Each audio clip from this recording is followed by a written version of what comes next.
Hello, my name is Ayana Majabay, and welcome to The Artist Pivot, a weekly conversation with artists about their current pivot, past pivots, and every pivot in between. On this episode, I am joined by actress Martina Sykes. She hails from St. Petersburg, Florida, and graduated from the University of Florida. She was in Motown the musical, both on Broadway and the national tour, and has been on the Lion King national tour for almost 3 years. Martina is also the founder and owner of The Heart Mission, which is a 501c3 community service-based organization designed by artists of the Broadway community to give back to the community through acts of service. We discuss how volunteering with Broadway Serves gave her the opportunity to change her perspective to abundance, the inner work we all have time to do now, and how knowing our value will inform how we return to the entertainment industry. Here's our conversation.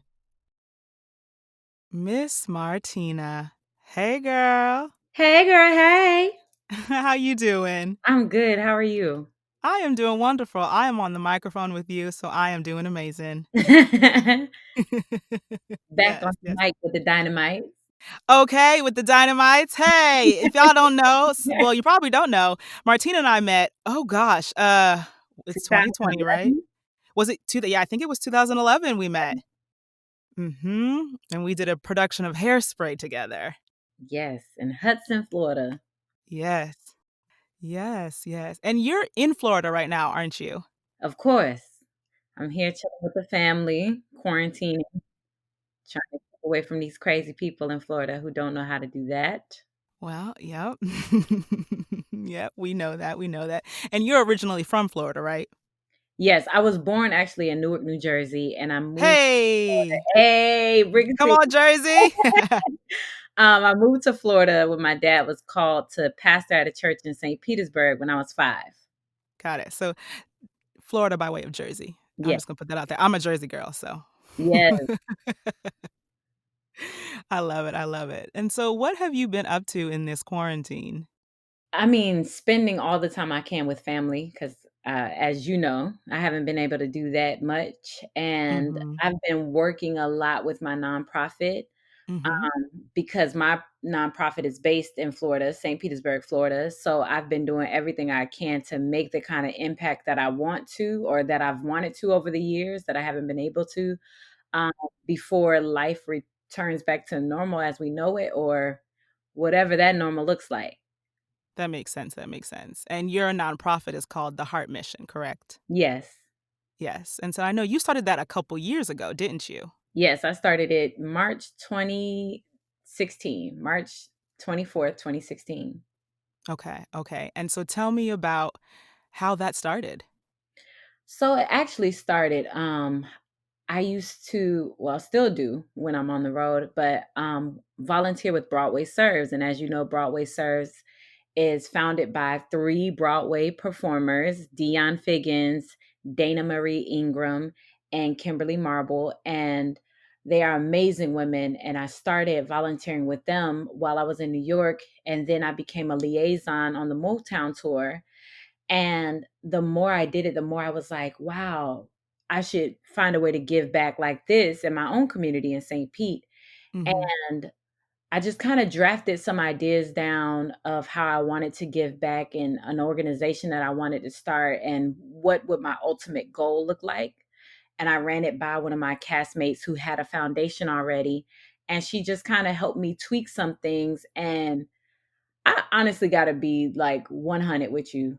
God gave me, it was like God gave me the idea and he gave me Mhm. like the events that followed. So sometimes I feel like I'm just kind of walking it out because the initial idea I, drafted, but everything else after that, every event, the way things have worked out have all been God. So yeah, that's how the idea came about was working with Broadway Serves and seeing how that was organized so well. And then I went to a shelter in Toronto, and the way that they could take care of people, and it was always just by people volunteering their time or their resources, or if it was a doctor giving free samples.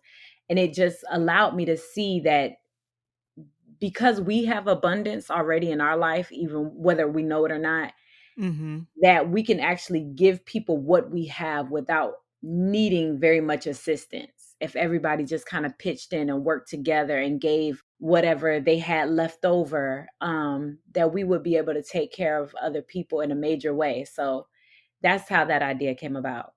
And I know that a couple of weeks ago, you guys had a really big event in St. Pete, and I know Papa John's was involved in that. Yes. Shout out to Papa John's because that Yes. was amazing. So I partnered up with an organization called Door of Hope, and they are um, an organization that helps facilitate foster homes. So they're not a foster home themselves, but they work with foster families to make sure that children get to the right homes, and then they check in on the children. And I was just kind of calling around, and I was like, I haven't done anything with foster children with the Heart Mission.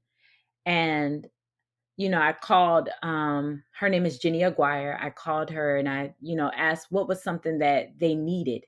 Mhm. And she said, well, everybody could use a night of like dinner, free dinner, Mm. because COVID has been rough on everybody. A lot of these children have been displaced because of COVID, or they're going into new foster homes due to COVID. And that transition is already hard enough with meeting new people and living with new people. But then you add on a pandemic where people are struggling financially, or everybody's just kind of running around. And so to give them a night of fun and food and a relief of, they don't have to think about what they have to cook. They can just sit down and have a meal together and get to know each other would Mhm. be a great thing. And so I was like, okay. And we started talking about ways that we could do that. So in Pinellas County, there were at least 50 foster homes. And so I was like, okay, I'll do a small fundraiser. I got a generous donation from Ain't Too Proud, the producers of Ain't Too Proud, by way of Khalif. Mhm. And I was gonna work that out. So I called Papa John's and got in touch with like the franchise owner really Mhm. quickly. And so he was like, sure, I would love to work with you. He was like, I'll give you the pieces at a discount. So I said, okay, cool. So then I did the fundraiser, started, I don't want to say selling masks, but for a contribution of $20, you got a mask with the logo on it. So that went really well, really quickly. Mhm. And because of how well it was going, I was able to add 3 foster care facilities. So that is like they have foster children in one particular facility, and it can be up to 30 of them or 50 of them at a time. And then, like the day before the event, Papa John's emailed me and was like, we've decided to take care of 100% of the pizzas. And that's a lot of pizza. Mhm. That is, I mean, that's Wow. over 100 pizzas that they took care of, like, no problem. So because of that, the donations that are raised for Pinellas County, I'm gonna do it again by the end of this month for Hillsborough County, and hopefully that'll be 100 foster homes, because there are 113 foster homes in Hillsborough County. So that's what we're aiming for next. Okay. Okay. Yes. Well, congratulations. Thank you. That is amazing. Oh, that's amazing to hear. It actually gave me chills. I'm sitting here and you're talking, I'm like, "Ooh, yes." Thank you. And you're so welcome. And so would you say that one, starting this nonprofit was a pivot for you? Because I know you're a fellow actress. And so would you consider the pivot, another branch of yourself? And then within the nonprofit, did you say, okay, the Heart Mission pivoted to go, okay, now we can help these people in this way? Well, the first question, I do believe that it was a pivot in my career because I used it to change my perspective. Mm, I mean, you already know our industry is fickle, and at that time I was broke. I wasn't booking. This was before Motown. The first Broadway Serves I did was Thanksgiving of, it was 2013. mhm, So I was in a really bad place because I was like, man, I want to go home. Like, the money isn't coming in. I'm not booking really, small things here and there, but nothing major. mhm, And I was like, ugh, like this sucks, and I was getting really down on myself and I wanted to go home. And I saw Broadway Serves was having a event, and my brother was always like, you need to get out and meet people in New York. You need to, surround yourself with people that, actually get to know New York City, so maybe you'll like it a little better. Hmm. And I was like, well, you know what? I'll go volunteer. Right. And I went down there and it changed my perspective to see people who had less than what I had be so happy with what they had. And Hmm. I was like, you are not that bad off. You're not bad off at all. You have a family that supports you. You're actually able to live your dreams even though they haven't really manifested in a way that you think they should have yet. But there were teenagers in this, it was at the Covenant House. There were teenagers in there that were singing and dancing. I mean, they could sing and dance. Hmm. They can't chase their dreams. They're worried about what they're going to eat. They're worried about where they're going to sleep. And I was like, yo, you have got to be more grateful, Mm. because the position that you're in to even walk out your dreams is amazing within itself. Right. So I believe that community service was a pivoting moment to say every time when you think you have it rough, you need to do something outside of yourself or do something for other people to kind of shift your mindset and to put you back on track and put you back in a state of gratitude, because you have a lot to be grateful for. Hmm. So that was the first, I think, pivoting moment, was even starting to do community service. Going to, I think it's called St. Mary's in Toronto, was another pivot, because that was before the Heart Mission. That was in October, and after I went to that shelter, that's when I drafted the idea of the Heart Mission, because I saw what kind of scale you could operate on just with volunteers and just with people using what they already have. People that were hairstylists coming in to, do lice treatment and wash people's hair and give them a nice haircut so they could go to an interview. Doctors coming in to give free checkups, just giving their time. You know what I mean? And I Hmm. was like, wow, you could really do something big without having to ask for money directly, but Right. just ask for whatever people have and their expertise. And so, yeah, I believe that that was another pivoting moment, because seeing that shelter is when I knew I could do something like that in my hometown. That makes sense. That makes sense. And the fact that you were open to it, because you could have had these experiences, but not been open to the idea of, oh, maybe I can do this in my own town. Maybe I am capable of doing this. And I think right now, unfortunately, because of the times we're in, and as artists, we can, unfortunately, and I'm speaking from experience, put ourselves in a box and limit ourselves and not be open to things. And so the fact that you were open during those experiences, and now look what has happened. Yeah. I have to say, like, during COVID, this has been the most fruitful time for Mhm. the Heart Mission. I can't say I've never experienced the love on this level. I've experienced the love and people's support, but the things that have happened, like the donation from Ain't Too Proud, people teaching their online classes and giving the proceeds to the Heart Mission, just people being mindful of me. I hadn't experienced that in the past 4 years. And I was like, I definitely wouldn't have seen that coming, because there's such a lack of resources right now. Mhm. So for it to have done this well during this time is like, it's incredible. It is. And I'm so excited for you. So Thank excited for you. you. You're welcome. And actually, I want to ask you a question off of something you just said. And you were talking about people being mindful of you. And so, what do you hope this industry learns and is mindful of once we start getting back into the swing of things? And I know that will take a while, but what is your hope and your vision for our industry, which we know can be very fickle? I hope people are mindful of themselves. I hope people are mindful of the fact that you're a human being and this is still corporate.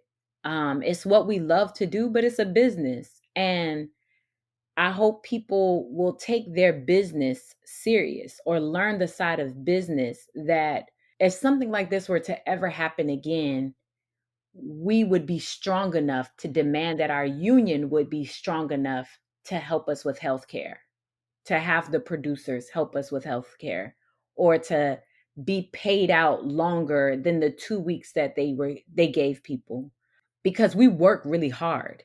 Mm-hmm. Now we're having time with family. Hopefully, we're having time with family. But when you're on the road or you're on Broadway, that's 8 shows a week. And unless you're Mm-hmm. from New York, you're not seeing your family like that. You can't run to see them when they get sick or somebody gets married or sometimes somebody dies. Sometimes you can't make it to the funeral all the time unless they are immediate family. You can't go to every big moment in somebody's life, like your sister's graduation, if two people are already out on vacation. Those are certain things that you're not allowed to do, and it hurts. Mm-hmm. And to have done all that work and to have been that diligent and showing up for what we love, only for when something to go wrong, for them to not respond in a way that was supportive, Mm-hmm. it should have woke people up to see, hey, this is still a business and I need to operate as such. When I need to go home, I need to go home. Mm-hmm. When I am sick, I need to take a sick day. Those were sick days for. When need a mental health day, I need that. I need to do that. I need to take more time for myself because, you know, business is business. Mm-hmm. And this ain't no family affair. So I hope Right. that's what people will see from it, is that we need to take ourselves more seriously. We need to make sure that we hold our union accountable. And we need to start to hold these producers accountable. And we need to make sure that we are taking care of self and not putting our show and sometimes even our dream above our health. Mm. Make sure we create that balance between career and family, or career and life. Mm-hmm. That makes sense. And I know exactly what you're talking about because there are many times that I've missed things over the years, and you look back and go, "Well, was it worth it?" When it gets to a point where you're like, something has gone wrong, but our producers or our unions aren't fully there for us. But yet, all of these years, we've been giving our all. Yeah. I mean, I can say, like, with Lion King, it's been almost 3 years. And pre-COVID, like, I had only called out 7 times in 2.5 years. Okay, that's amazing. I'm sorry, my healthcare is what now? You know what I Uh-huh. mean? Uh-huh. Oh, I'm only getting paid for 3 more weeks? Oh, and they're not even gonna revisit the discussion of healthcare and health weeks. But we pride ourselves on, "Oh, I didn't call out, child. I didn't," you know what I mean? And I mean, Mhm, that's a mhm. great thing. That's about integrity, yes. Right, But you are sick as a dog, use your health days. Use right. your sick days. You know what I mean? If is something and your family needs you, go see your family, because Mhm, there's nothing more important than that. mhm. There's nothing more important than your family or yourself and your life and what you need to maintain. That comes from, like you said, us when this industry does get back up and running fully, it is us taking the responsibility a little bit more of like, "Yeah, no, I don't feel well, so Imma call out," and not feeling bad about that. Yeah. And it's like, but where did that even come from? Why would we even feel bad for calling out? Because it makes you look strong, and like you're so grateful to be in the position you're in, and you have that work ethic. You didn't Mhm, call out. I'm a mhm. soldier. I'm this, I'm that. Guess what? If you die, they're going to replace you. Yep. We're all unemployed technically. Mhm, Nobody's getting any money. Was it worth the sacrifice? And when you go back, will it be worth it again? mhm. Because they're chilling while a lot of us are struggling with that 600 not being present anymore. Right. You know what I mean? Yeah. So it's time to really value ourselves more, and not to say we're not in a place of privilege because we get to do what we love on such a high level and that the Mhm, money isn't great. It is, but we still need to value ourselves enough to know when we're not being treated fairly and when to stand up for what is fair.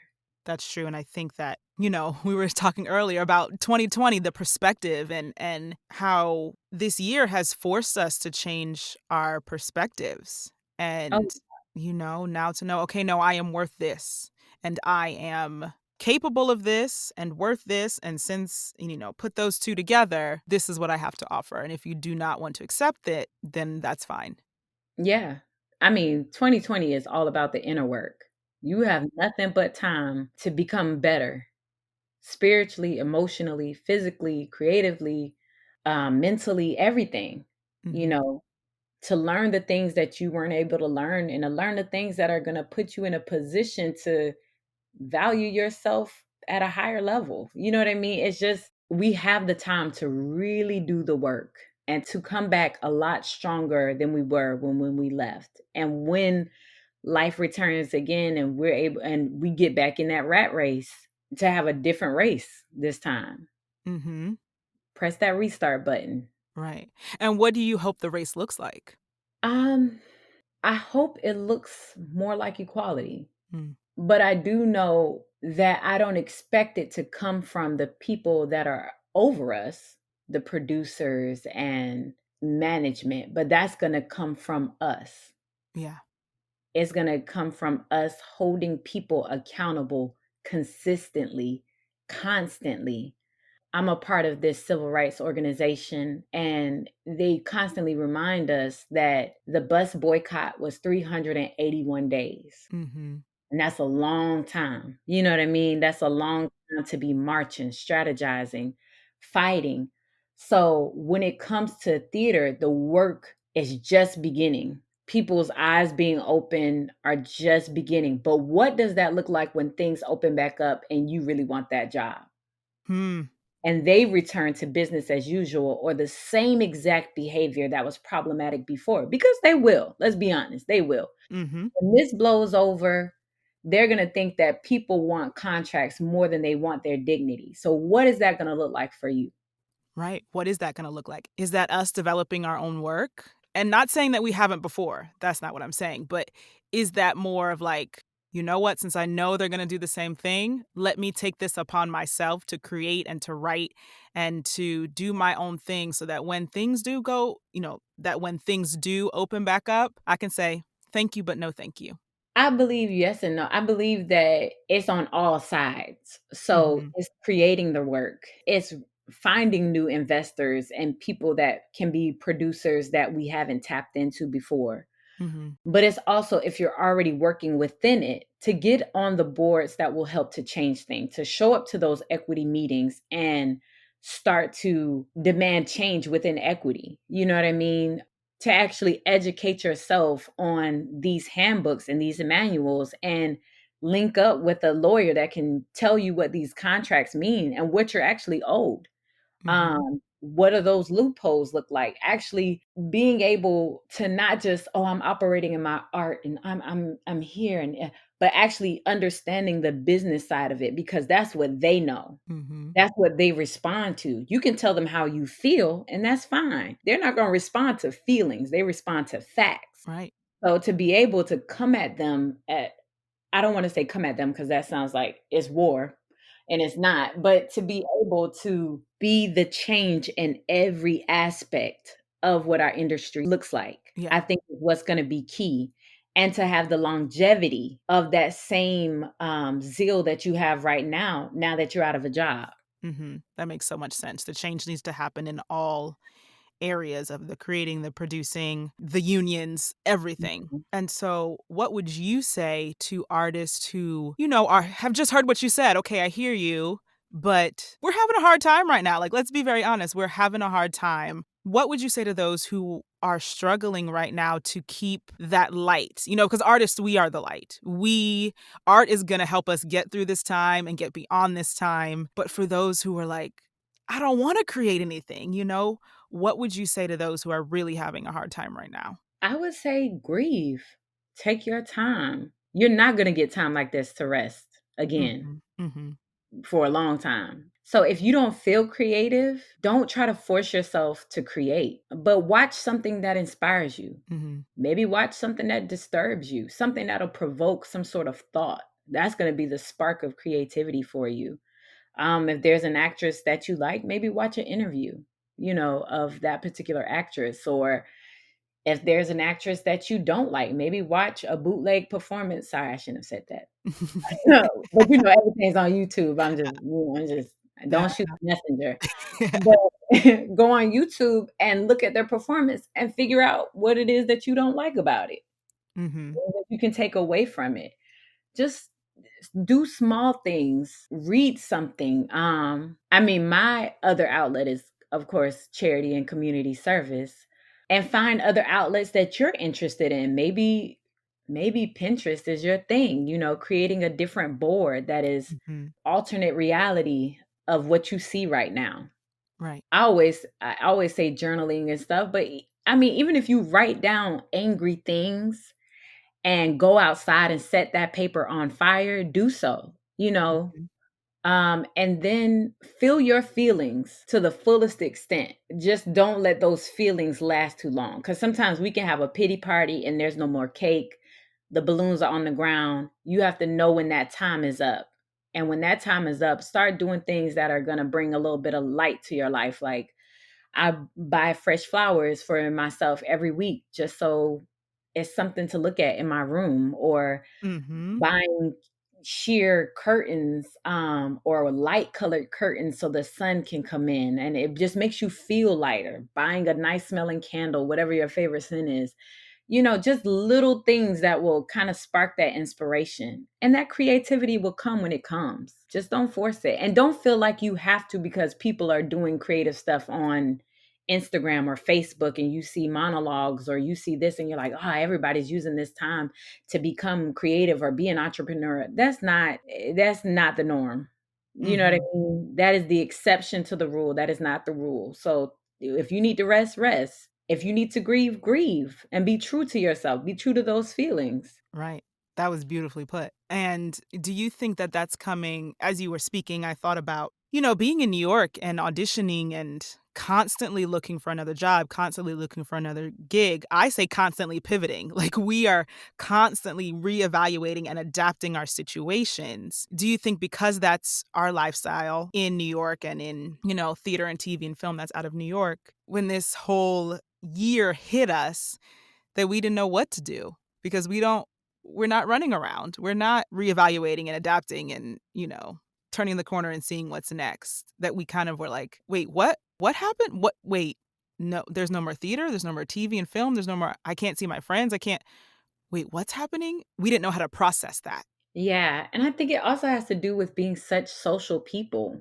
Mm-hmm. We look forward to interacting with people and seeing them, especially theater. Like, one of the best things about theater is instant gratification. I know immediately how people feel about the performance, Mm-hmm. seeing them light up, seeing them cry. And that constant interaction with people is what we thrive on. And not to be able to interact with people at all, that's like, what? You know what I mean? Mm-hmm. Not just I miss the stage, but I miss my cast. I miss the people. I miss the handshakes on the side of the stage and the hugs and the laughs and all of that. And for me, I think that's what it is Mm-hmm. the most. I mean, auditioning gave me nightmares, so I've never really been a fan of that. You know what I mean?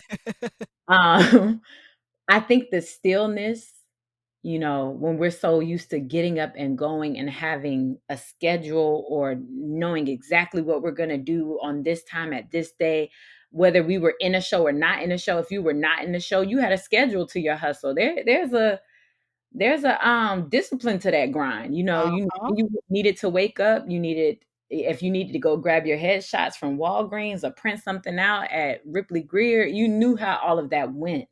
So to not have a schedule at all now, and to have to actually think about, what else can I do if I'm not using my voice, if I'm not using my talent? What would that look like? And I think that is a setback within itself. And to think, what if I could never do it again?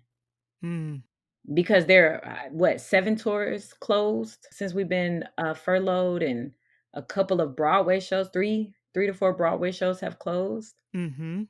and not having that final show where you knew was your final show. Right.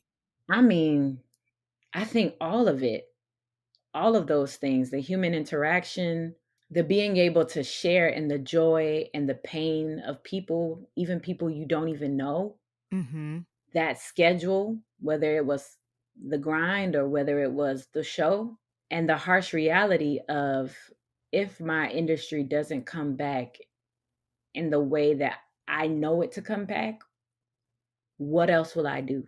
What else could I do? Some of us, well, I didn't go to school for musical theater. I went to school for PR, but for some people who are like, this is all I ever wanted to do with my whole Mhm. life.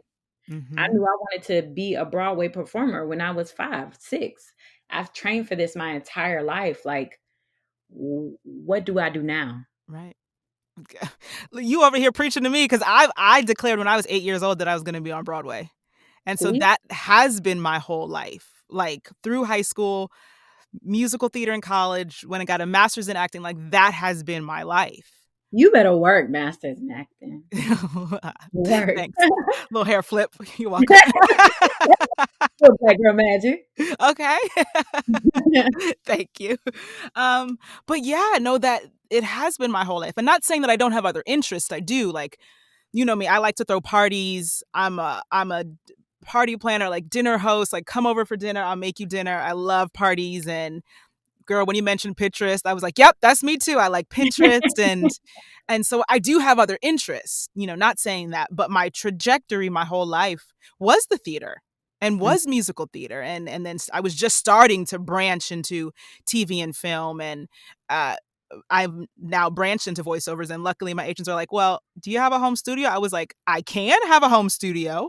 And okay. so I do now because of COVID and everything that's happening. But you're right. The people like myself who were like, but this is what I've trained for my whole life. And what if it doesn't come back? Yeah. But I've had to banish those thoughts. I Yeah. had, because if you look back in history, look at the Roaring 20s. Look Oh at the yeah. Harlem Renaissance. So if history does repeat itself, y'all, we will be back. But it's Absolutely. like you said, how are we going to come back? Yeah. And also, like, you have other interests. I know a couple of people, Mhm. not many, who they're like, no, no, no, this is all I do. No, no, no, this is it. This is that. I'm like, you don't like anything else? Mm. Because I think when you have other interests, then you can focus on those other interests. You can say, oh, okay, you know what? Let me put, you know what? I'm gonna take the time that I would have taken to perfect, this choreography or this song, and I'm gonna take it and I'm gonna find some new software for event planning. Mhm. I'm gonna make my website look bomb. You know what I mean? Mhm. Those other interests help in this time, but for those who have not even discovered those other interests, what does that look like for them? And everybody trying to rush to get to those, like, virtual teaching gigs and master classes, or becoming an adjunct professor. You're like, I where do I fit in? Where do I get in? And I think that's where the sadness comes in, Mhm. the hurt and the pain of it. I do believe that we will be back. I just think when we come back, we need to come back with all the tools in our belt, Mhm. be as diverse and multifaceted as possible, so that when we need to pivot, because our show closes in 18 days, Motown. Um I was trying not to laugh, but that's we already have something in the chamber that we're like, you know what? I can tap into this until my next blessing comes. Mhm. Yeah, that was beautifully put. If you don't have your hobbies or other interests that you have, or even skills that you're, "Oh, I'm good at this," that you can nurture and grow right now, you know? Sit down Yeah, and find them, have a conversation with yourself, and what else do you like? And go from there. It's that, like, okay, this also makes me happy, like, I love yoga and, like I said, throwing parties and cooking. I also love traveling. Can't do that one right now, but traveling and, being around people. I picked up ASL again, yeah. American Sign Language, so that was my language in college and I let it go, so I've picked that back up again. But things like that, like you said it beautifully, it's come back with the skills. Yeah, because could you imagine, like, you're like, "You know what? I'm gonna be a ASL interpreter for Broadway shows while I wait for my next Broadway show." You know what I mean? Mhm. That's a business within itself. That awesome. Yeah, but I have the time now. Yeah, I have the time because before I started classes again in 2017. But they weren't consistent because I was always leaving. So I would, like, do a 6-week course in the city, and then I'm like, "Okay, I'm gone for 6 months." And then I kinda have to start over when I got back, was like, "Wait, do I remember how to sign that? Do I remember how to have this conversation?" You know? So this yeah. time has been like, "Okay, I gotta focus on that." Because that is I would love to be an interpreter for theater, and so I have the time now to sit down and do classes over Zoom and really develop that skill. Oh, yeah, and I think that's what this time really is about, is, like, developing everything that you have till its fullest, so you can, like, I mean, come forth as shiny and as polished as you wanna be, or more than you ever thought you could be. Mhm. And that's whatever that looks like to you. That's not, you have to be this kind of person, this type of this. I think we're all gonna have different tools, Mhm. but finding those tools that are for us and not worried about who else tools look like whatever. You know what I mean? Yeah, that's beautiful. That was it. That was it, Martina. You said it, girl. You said it. Thank you so much for sharing your story and about your nonprofit, The Heart Mission. Don't worry, y'all. I will put all of the information in the show notes. Oh, let me just And interject real fast. I'm sorry. sure. During this time, I have actually made my nonprofit a 501(c)(3). It is officially certified, Yes.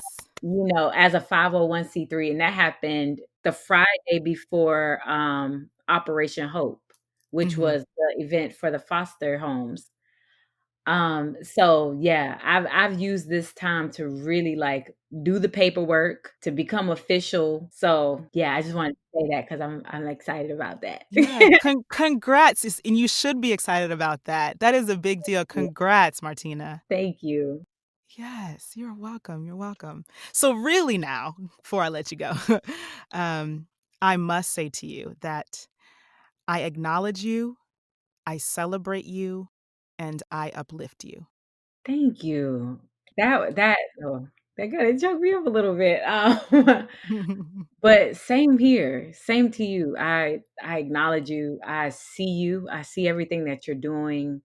I celebrate you, I applaud you, Thank you. and I thank you and I honor you, and I definitely thank you for having the conversations that's needed and giving a platform to have these conversations, and I'm just honored that you thought of me. Of course, of course. Thank you, Martina. I'll talk to you soon.